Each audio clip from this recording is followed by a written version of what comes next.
Hey, everybody, it's your GM, Isaac Allen Burns, here on a not so great mic editing this podcast. Just wanted to let y'all know that the DodoBorne crew is going to Gen Con this year, 2025, end of July into August. We'll be there. I'll be running a couple tables, and if you come to those, you might be able to play with either Joe, Rowan, or Annie, and even myself. So keep a lookout for that. See you at Gen Con. Okay, on with the episode. Hey, it's a podcast. Hey, come on in, everybody. It's me, your GM, your host, your MC, your favorite artist. Your birthday boy. Your birthday boy. That's right, everybody. It's my birthday. I'm officially 25. Hey-o. Isn't that exciting? I believe I believe we established in the first episode that we're all in our 30s. No. You can't use actually. That's that's right. We did say that, didn't we? Yeah, so I'm 35 now, everybody. Anyways, enough about that. Shall we? I'm looking on the agenda for our meeting today, and I think that we first need to start with an introduction of the person sitting to my right, Rowan Collins, playing Pistachio. Squawk. Hey, and then across the table from Rowan, we have Joe Diamity playing Kapi. Squawk. No, you know what? Hello. Just hello. And an aged fine wine across the table from Joe, we've got Annie Hawthorne playing Crank the Clank. Tweet, tweet. It's got a dodo. If you've just started in this episode, hey, that's really crazy because this is a later episode. You should go back to our last episode to get that joke. That was kind of an inside joke for those who have listened to the last episode. Anyways, welcome in, everybody. I think let's start our session by talking about where we've been and where we came from. If you're a dodo, maybe you don't know. Maybe you have wings that don't do a thing. Maybe there's something to all that is nothing. No looking back, go the way of the dodo.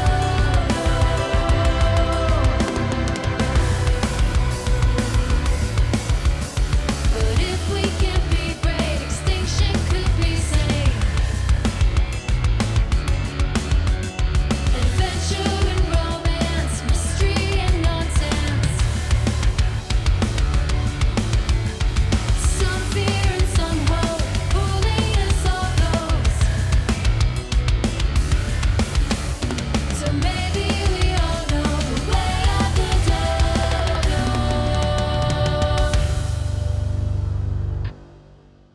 Last time on DodoBorne, our heroes and our dodos, Literally dodos.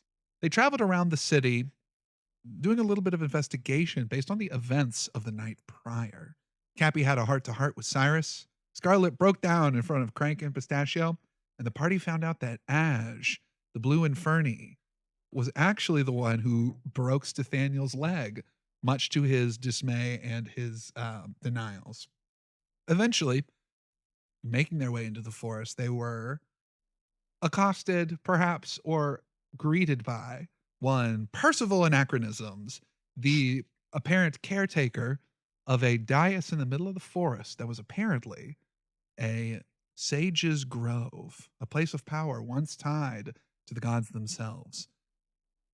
The party learned the secrets of the DodoBorne, individuals that fate has brought together in moments of crisis and in moments of peril.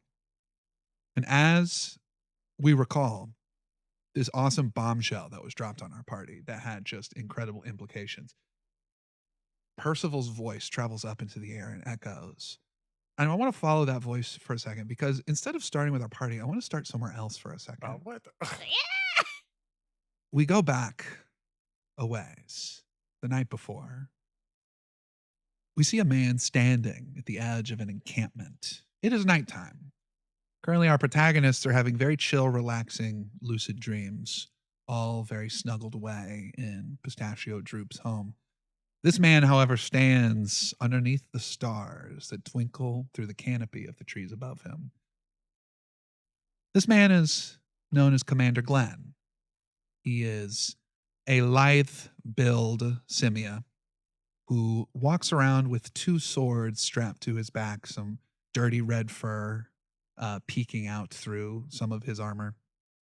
His battalion, his squad, his soldiers are here encamped, and he can tell always how his people feel about a mission based on how they act the day before.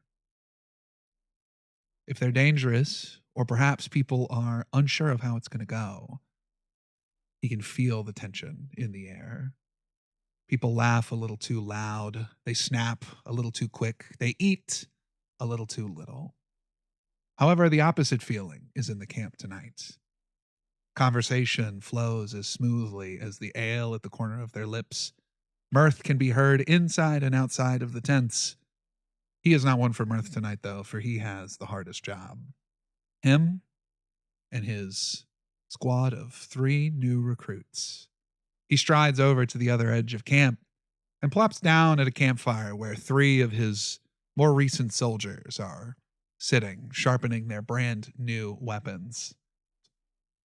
As a note, as an editor's note here, what I think would be really fun is if we look to the person on our left and introduce them each time with a name.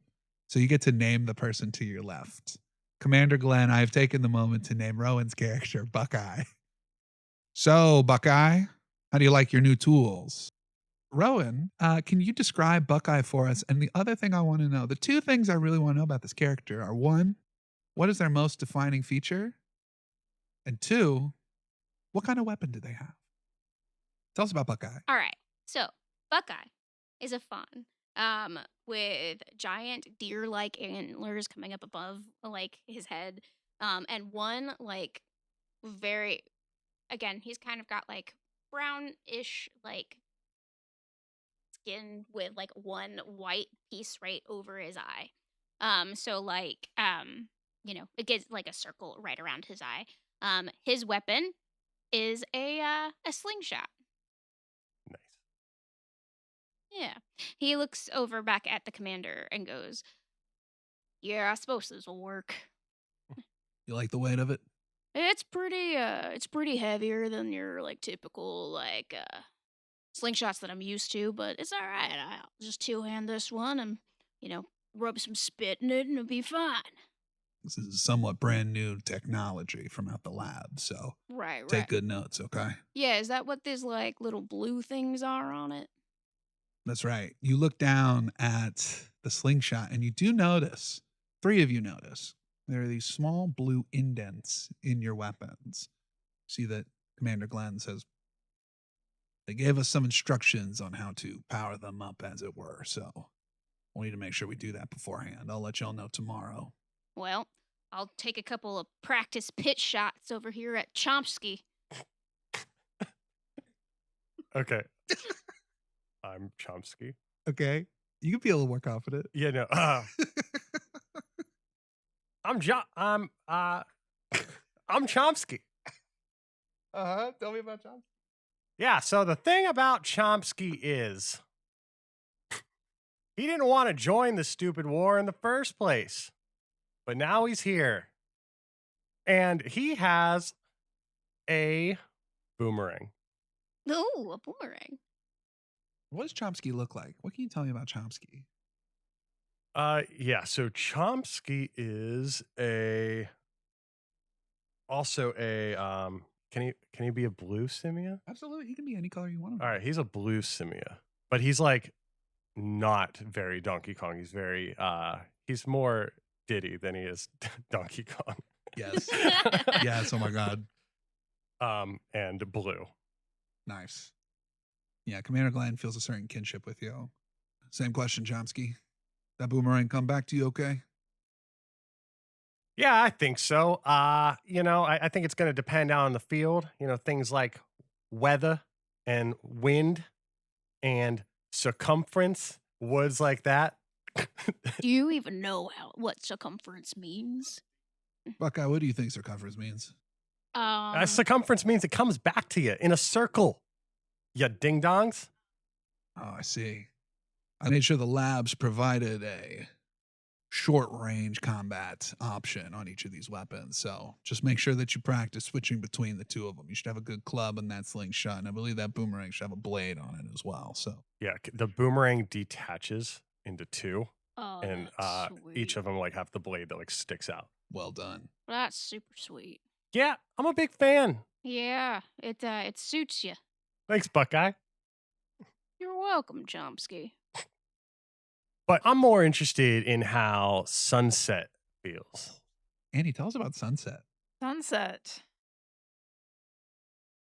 is a ribbit Hello. and is bright orange Yes. and is Yeah. tall and very lanky and is sitting kind of high up on a tree branch, probably keeping watch right now. She's very twitchy, like she hasn't slept in like 2 weeks and has just been living off of caffeine and cigarettes. And she's like sitting up there, kind of perched on this tree branch with her knees like way, like, you know, like a frog sits. Yeah. And just like licking her eyeballs like a gecko because she's really twitchy. And her weapon is a blowgun with poison darts that she uses her own skin to poison. Everyone picked a hard. I feel like none of us picked a weapon that Isaac wanted us to pick. It was really good, actually. Well, we're all long rangers because we're all snipers. That's right. That's why the three of you were specifically chosen for this mission. You see that Glenn reaches into a pocket and pulls out a light, pulls out a cigarette, and asks Sunset, "You got a light?" Got light somewhere. Where was it? Oh. I like pat down my entire like body, thinking that maybe I have pockets, but I don't know if I have pockets. Then I finally find a lighter and I just throw it at you. Glenn catches it and lights a cigarette. I'm gonna need that back, man. I'm gonna need the back. He he gets done. You see, he was about to say something. I and love then this sunset. It's just like tweaking. It's just tweaking. It's just a tweaking frog. He Oh, that's so he funny. lobs the lighter up to you. I try to catch it. And just fumbles it. Like, You see, Glenn takes a big puff and then blows it out and looks at you, Sunset, and says, "These things will kill you one day if you're not careful." Something's gotta kill me. Well, hopefully it won't be this mission coming up in a few days. We got more intel from the Golden Rat, more info on their defenses. As it stands, peacekeepers are a joke. The vets are lazy and the young guns are careless. Apparently, the only doctor is a priest. Shouldn't have any issues as long as we can hold down the guild. Now, Scarlet Flash is going to be there, but you just leave him to me. You prove yourself in this, and you'll be set for your time in here. You understand? Are you telling me? What was that? Are you trying to tell me that we get cushy office job perks? I don't know about office jobs, but this job pays real well. And if we do well, you may not have to lift your weapon again. Why is everyone talking so slow? Commander Glenn turns around and he takes a step away. Another figure comes into view. The three of you see a man step out from the shadows. He's wearing a purple vest. He's got blue skin and horns. Looks like a blue inferni. He says, "Just so you three know, I wouldn't underestimate the other guild members. Hi, we haven't met yet. My name is Ash. I'm tagging along on this little mission of yours. Who the fuck are you? Got a cigarette? Can't say I do. I quit the stuff a while back. Nobody ever smokes anymore. I can get you the good stuff, though. The good stuff. Yeah. Hand it over. Hand it over. Okay, but it's not for the faint of heart. Do I look faint of heart to you? Can't say you do, Orange." He pulls out what looks like a little vial and throws it to you and says, "One drop of that stuff in your eye, you'll be seeing the circles below, friend." All right, I'm gonna take it like Gollum, like it's the One Ring. I'm just Just- gonna like run off into the shadows. Sunset dashes off into the shadows, and you see Ash just kind of chuckle and look at you two. Again, I just want to say I'm just trying not to get in your way too much during this mission, but our little allyship might last a little longer after this, okay? So, after that vignette, we cut forward in time.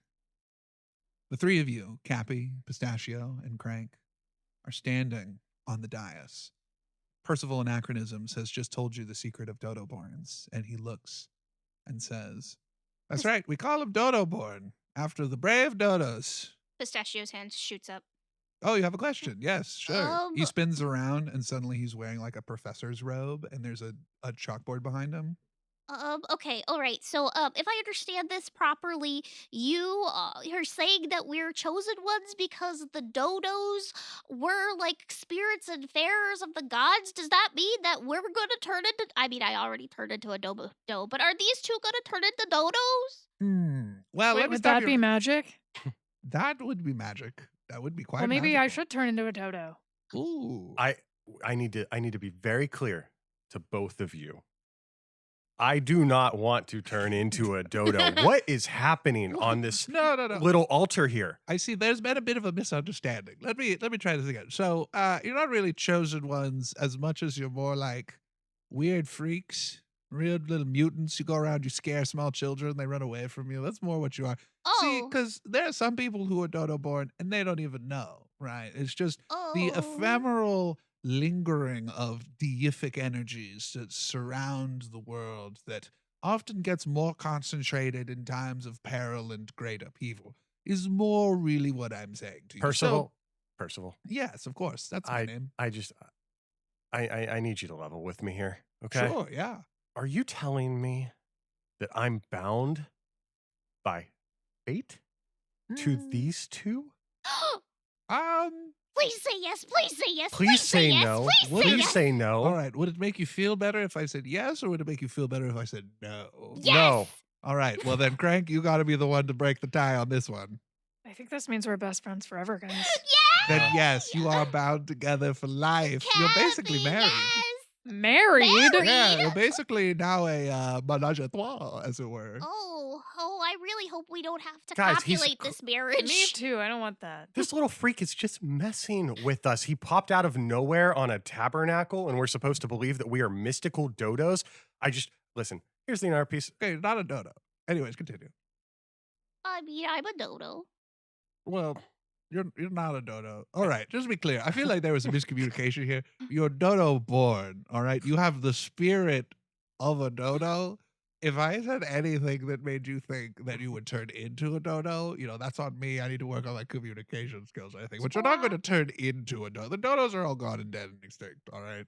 Pistachio blinks and turns into a dodo. Are All you right. telling me that I have a spirit? I mean, yeah. Where do. is it? Well, that's a good question. The science is still out. If you ask the priests, they'll tell you one thing, and then if you ask, the researchers, they'll tell you another thing. But again, you are a dodo right now. However, I will Quack. say you're more a facsimile of what you believe a dodo to be, rather than an actual dodo. Like Wait. if I cut you open, you wouldn't have a dodo inside you. I don't Burn. think. I open That's my really hatch and I look mean. inside. You look inside your hatch. What's inside the hatch right now, Annie? A rotten turnip, an old book, a soft of rope, whatever coin that I have left after paying my adventuring guild dues. Not a lot. Got anything up in that hat? I pick the hat up off of my head, and it's the stuffed rabbit is on my head under the hat. Oh. Oh, A there rabbit it in a is. hat. Never heard that one before. Look, it's magic. There's magic right Is there. it? Did I do magic? Yeah, You know, you pulled a rabbit out of a hat. Oh, I That's just put it there magic. for safekeeping. How is that magic? I don't know. That's just magic. Oh, I don't It's- think I did magic. Oh, but no, you didn't. oh, But that's okay. You're still very special. what? As fun as this little adventure's been, It's been fun. Yeah, I've had a great time. it's been a long. I just stick my hand out as if to like kind of in Percival's face. It's been a long day. All right. The town is still in trouble. We're still out looking for Aj. All right.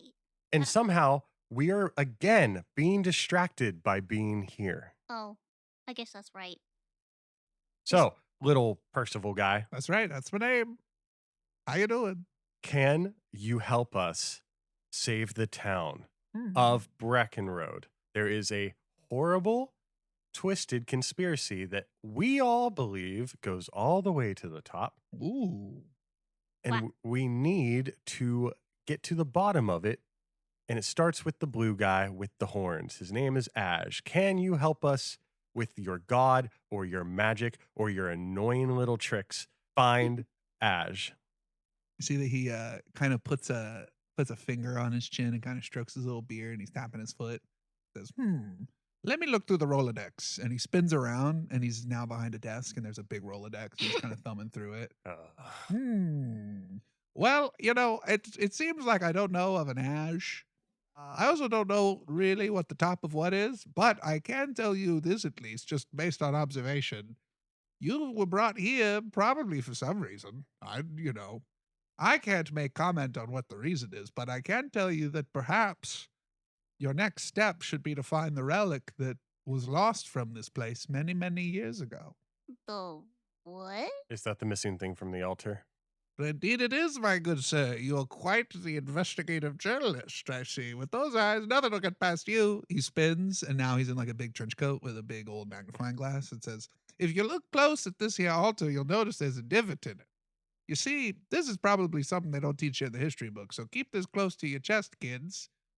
When the gods left, they didn't leave fully. They left behind pieces of their power in the form of relics. One such relic was held here, the sage's relic. It was verdant staff, is what it was called. Beautiful jade-encrusted quarterstaff of sorts. He would always hold it up when speaking good wisdom. Like, if the ball is too big for your mouth, maybe it's not yours. That was some good wisdom, he would say. That's good wisdom. Oh, Now, boy. it's gone from here. However, the fact that I'm still here, the fact this is still here, suggests that it's somewhat close. So, perhaps if you find your relic, maybe you'll find some answers. Can you define somewhat? Far enough away that maybe a pigeon could get there in a day or so. Do I know how far a pigeon can fly in a day? Make a knowledge check for me.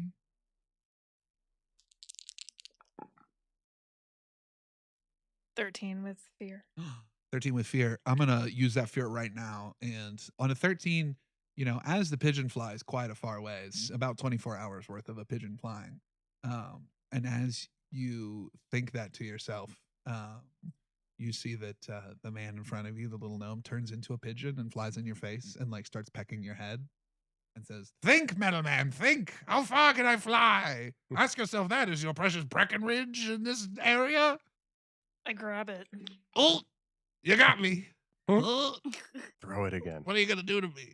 You going to throw me? I'm going to say, show me how far you can fly. I'm going to throw it towards the town. You see the pigeon flies towards the town and then plummets to the earth and lands with a sickening crunch. You hear him say, oh, I can't actually fly. Even though I'm a pigeon, I'm still just a gnome. Oh, I'm broken. I wonder.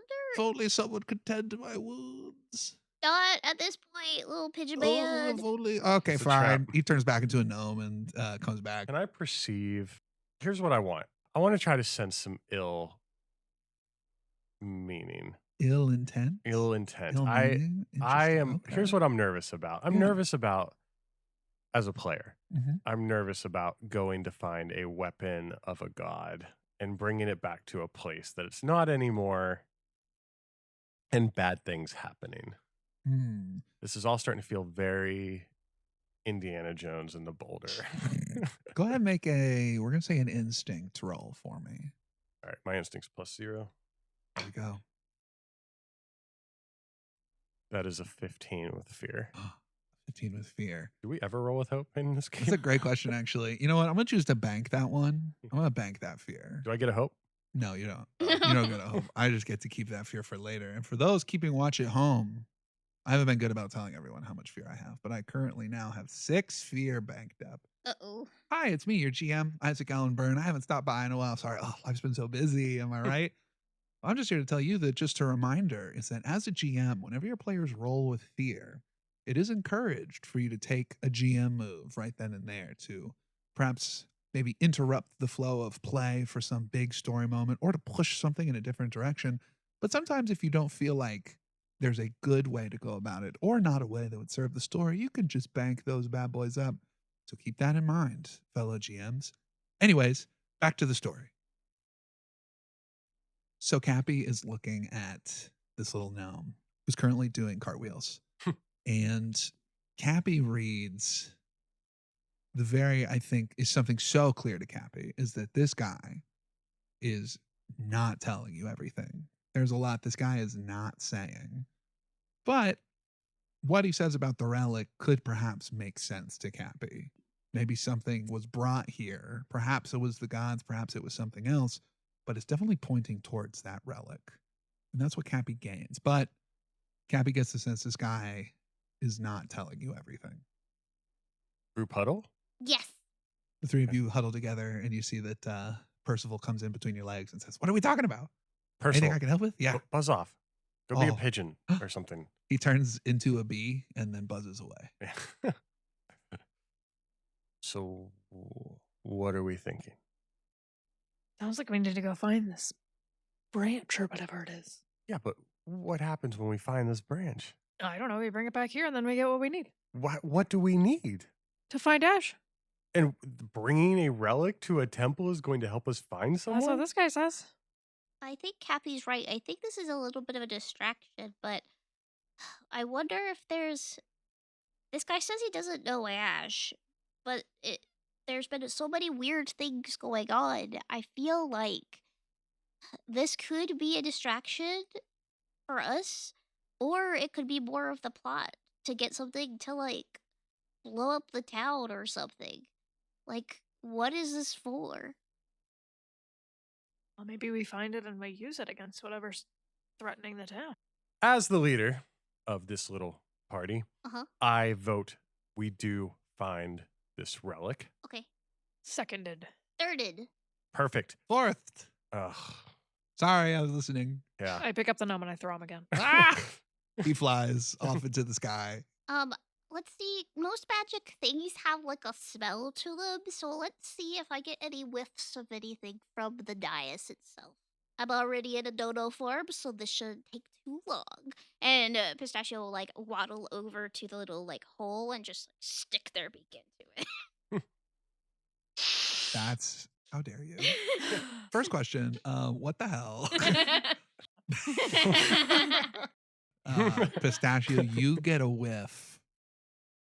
And I mean, no roll necessary. That's a great idea. Pistachio, as a GM, sometimes you don't have to make your players roll for things. Sometimes it's just gonna work and you know it's gonna work. How could this possibly fail? It definitely won't. This is awesome.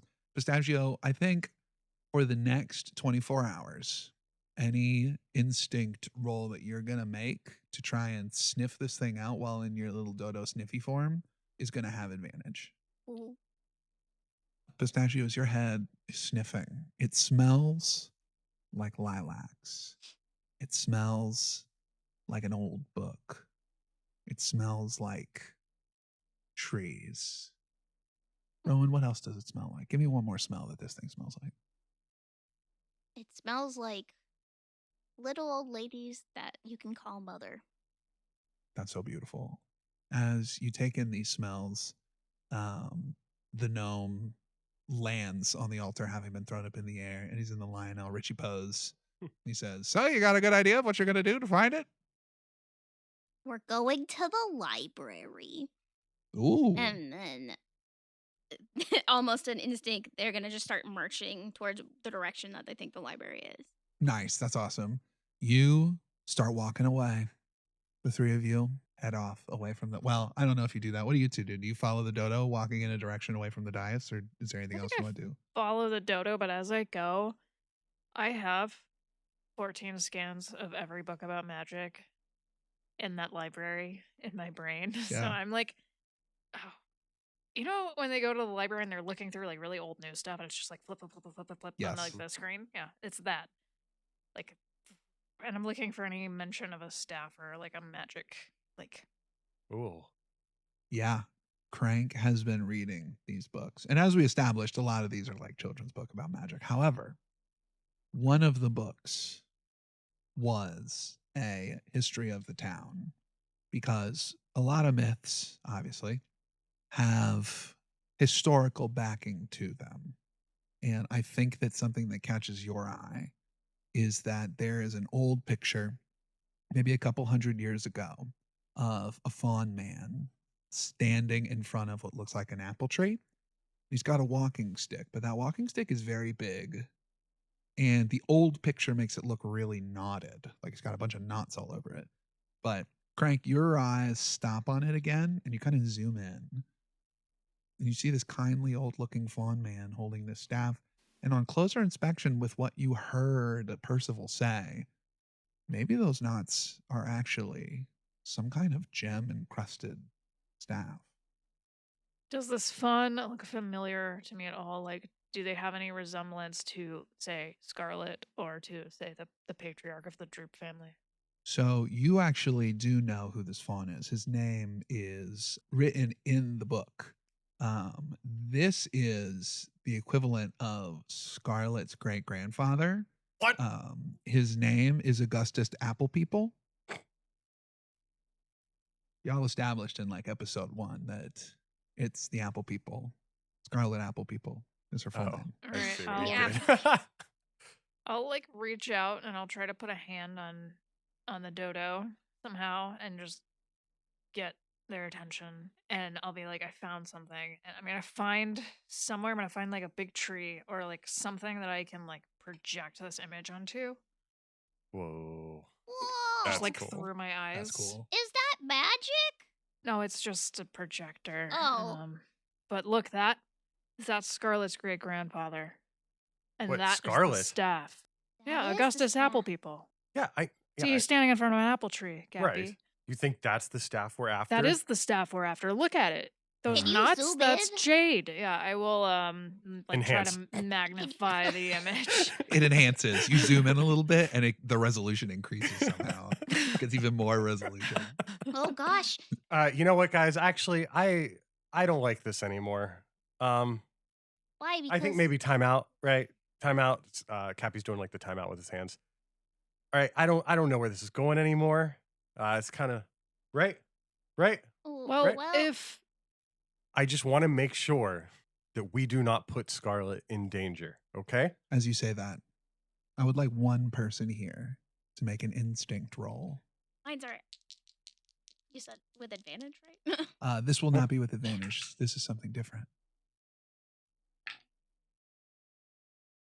8 with fear. Or sorry, 12 with fear. Oh, This is perfect. This is amazing. I'm so happy you rolled with fear. Gosh. So, as Cappy, you say the word danger, and in an ironic twist of fate, you, Pistachio, hear a rustling. And at this point, Pistachio, you sort of realize something. Since the moment you all left the dais and stopped talking to Percival and were kind of talking amongst yourselves, you have not heard sounds from the forest. The birds have not been chirping. The underbrush has not been rustling. The wind doesn't even seem to be blowing. And it certainly catches your attention when suddenly there's a snapping of a twig nearby. Guys, we're in danger. There's no bird sounds, there's no nothing. There was a snap of a twig. okay. Be- Shh. What do you want to do? Do I hear like what? How big? On a 12, it certainly wasn't small. Certainly wasn't huge, but it wasn't small. It wasn't a tiny thing either. do we know what direction it came from? I point like a pointer dog, using my giant dodo snout. How does hide work? Oh, I'm so glad you asked. So, Joe, Rogue has a class feature called Hide, which is when you move into a location where no enemies can see you, you can use an action to become hidden, where basically any rolls against you are going to have disadvantage. Targets can't see you. And if you move into line of sight, though, they will be able to see you. But if you try and get hidden when no one's looking at you, you're hiding, essentially. Which, as it stands right now, you don't see anything. So if Kapi wants to attempt to hide, he certainly can. Not to give the game away, but everyone can do one thing before something happens. Yeah. I want to hide behind a tree. Very good. Make a well, it just says when you move into a location. So Cappy's gonna move behind there. And as long as the thing can't see you, I'm gonna say you're hidden. I'm just gonna step in front of the dodo and assume like a defensive posture in the direction where the sound came from. Okay. I believe Pistachio is going to. They do a thing in their fawn, or like fawns have a thing called like leap. So they'll just like leap up onto Crank and just like perch on Crank's shoulder, and like nestle a little bit into the little cape so that they can peek out. You do so. Now Cappy's feeling real lame right now. Cappy, you're hiding behind a tree. The other two are just kind of standing at the ready. You see a bush get pushed out of the way, and then another as leaping out of the underbrush is a large creature. Smaller than that acid burrower, of course. But this thing looks like a bear. However, it has the tusks of a boar. That's right. This is a boar, and Where? it's attacking y'all. It leaps out. And because we rolled fear earlier, the move that I am choosing to do is that this thing is going to attack the first thing that it sees to start this off. I'm going to roll a dice to see if this boar can get you. With these massive jaws, it tries to clamp down on you. It rolled a 14 to hit you. Mm-hmm. It's Oh, don't you hate that? Oh my gosh. my evasion's really low. I'm at the broadside of a barn over here. So this thing bites into you. It has some powerful jaws that grabs onto your arm. There's a total of 16 damage, and you are restrained. You can attempt a strength roll to escape. Right now, its teeth just crunch onto the metal of your arm, and you see one of its paws coming up. It's definitely going to swipe at you in just a moment. Pistachio, you've been holding on for dear life on Crank's shoulders as this thing is just thrashing into poor Crank. Is there anything you would like to do? So Pistachio, being in a beast form, is going to use something that is as an OrderBorne trait, which is called OrderBorne dedications. So one of the things that you can do is you can, before the game started, I had to write down 3 values that my upbringing instilled in me. Once per short rest, when I describe how I'm about to embody one of those principles through my current action, I can roll a d20 as a hope dice instead of a d12. So the 3 OrderBorne dedications I put down is to do good is to be good, everybody does their share, and a single sacrifice saves many. In this case, I'm going to use everybody does their share, and they're going to jump off and try and poke this thing in the eyes and just like try and get it off of Crank. Uh-oh, do it up. So, yeah, boy. Uh-oh. How My does poor a bear. My poor bear. No. Where? Don't kill it so quickly. how does a 29 with hope sound? Motherfucker. Well, it doesn't sound good to my poor bear. Oh my goodness. Gracious sakes. And it's just like I'm going straight for the eyes. Ow. Says the bear. so it just says like a D4, 5, and then plus that. So it's 5 damage, but I'm just trying to poke it in the eye, like straight in the eye, with my like thing to get it off of Crank. And that was with hope, right? Yes. Cool. So it screams in pain. It does a big guttural growl of pain. This thing is hurt. This thing is not happy. Kapi, you're behind a tree. Actually, yeah, Kapi, what do you do? You're behind a tree, and currently your 2 friends who you're now entwined destiny with. What do you do? Yeah, so Cappy's has his back up against the tree, and he's like, we have too much going on. And now he's upset that he wasn't there for them, because that would upset him. So he goes like, and he like quickly looks left behind the tree, looks right behind the tree. Crank, you still got any fritters left? Yeah, I have fritters left. All right. When I say 3, throw the fritters. Okay. Am I still like clamped in this thing's jaw? Or... Yes, you are. You're still restrained. Okay, you can't. But Crank can't open the chest at least? Yeah, you still can. That's all. I just gotta get the But it'll get all of them. No, I do no. want to make a strength Alright. roll, though. Yeah, try and break out your strength roll. 13 with hope. 13 with hope. That just barely fails. I'm Hmm. so sorry. You try and pull off of it, but it's still just too strong. You're still stuck All there. right, I feel like it's biting onto my right hand.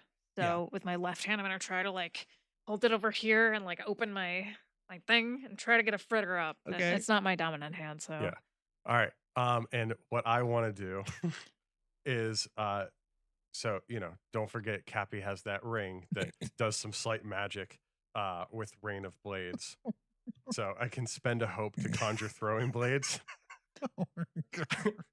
But I also want to use my experience, which is how do you like dem apples? Okay. And I essentially want to treat the fritter as a blade, but instead of throwing it at the boer, just throw it way out into the distance so that the Oh. boer is distracted and hopefully goes after the food. Ooh. Okay. Okay. Yeah. We're going to say in this case, rather than an attack roll, I'll let you tell me what kind of skill you would like this to be. I think, I don't know. I'm open to, so without telling you what my scores are, do we think this is more of a strength or a finesse roll? Throwing stars, finesse. Okay. So my finesse is +2, Okay. Yeah. Do which is the finesse. higher one. That makes sense to me. I can see either way, but I'll let you do finesse. Yeah. Go for finesse. So that is an 18 with fear still. Ooh. Okay. And wait, sorry, +2 for my how do you like dem apples experience, which is 20. 20 is with fear. really good. Okay. So Kapi, you shoot this out. So I want to wait. I go and Yeah, I go run straight. and I move. I step right in front of Pistachio as the dodo, Yeah. and I like use my ring and I hold it out and it starts glowing red, more specifically scarlet. And Oh, Beautiful. I go crank now, and Crank throws it, yeah, I'll throw it. and I use the ring to like almost grab it in like a force field, hold it in front of the boer, and hopefully get its distraction, and then use my hand with the ring clenched to throw the magic forward so that the fritter soars. Ooh. oh, I love that. That was really good. The fritter, you see this thing's eyes were locked on Pistachio, and then the delicious smell of apple fritters assaults its nostrils and gets flung in the distance. You see that this thing looks over at it. Because you rolled with fear, I'm going to let it have a chance to do something real fast. That's fair. So here's exactly what happens. This thing watches it. You see it like a dog that notices something while it's like playing tug of war, and it just kind of like lets the rope kind of dangle in its mouth for a second. You see it looks over at it and then looks back at you, Crank, and then spits out your arm and kind of like pushes you a little bit with its paw and then runs off after the fritters. Good Oh, thinking, Kapi. Great thinking, boss. That was so great. can't believe we wasted a fritter. Well, another Well- reason to go see Scarlet, I guess. Yeah. Unless we would have go talk to her father without her. No, let's see what she knows first. Hey, Pistachio. Yep. Can you make a knowledge roll for me? Yeah. That is an 20 with fear. Whoa. Uh-oh. Has there been a single hope roll I rolled a this hope. game? I rolled one. Okay. Oh, okay. There's Just been a couple me. hopes Just me. rolled around. Oh, This- okay, This just is a me. good day. Just This is a good Joe. day for Just your Joe. GM. Yeah, Oh. just Joe's having a It is tough your go of birthday. It is so my birthday. I'm glad you're. so I'm glad you're rolling with Had a me. good time. My bear got Boer. absolutely brutalized, but that's okay. My boer, Pistachio. You've heard of boers before. It's not unusual that they would be out in the middle of the woods. You are pretty far in the woods, but that boer was really aggressive. Like so much more aggressive. Normally, it only goes after small animals. The fact it was attacking all of you seemed less like it was going for food and more like it's just incredibly aggressive. But, thinking about it, bears are scared of quads and all, like, humanoid kind of people. That one was really, really aggressive. I don't like this. Do we What- think there are more? I think. Well, okay, so we had the acid burrower near town, and then we have this boer. I wonder if they're running from something.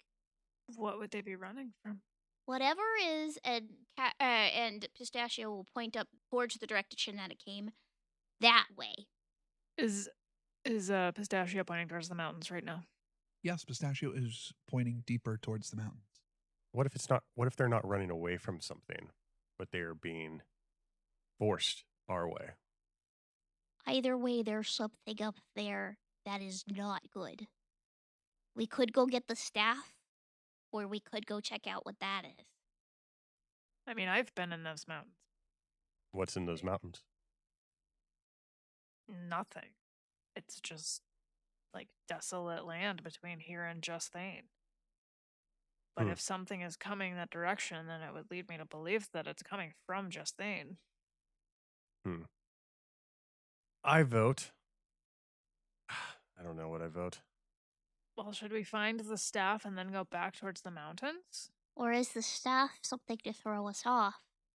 Or are the mountains and these animals something to throw us off? I don't think the animals have the capacity of trying to throw us off. Maybe not them, but maybe people releasing them. Maybe people that are bringing them to us. Maybe people that are making them more aggravated than they should be. I don't know. I don't know. I think either way, we're better off with that staff. If we I can agree. get it. I agree with Robot. Okay. All right. Well, then, the Scarlets? To the bakery. To the bakery. To the bakery.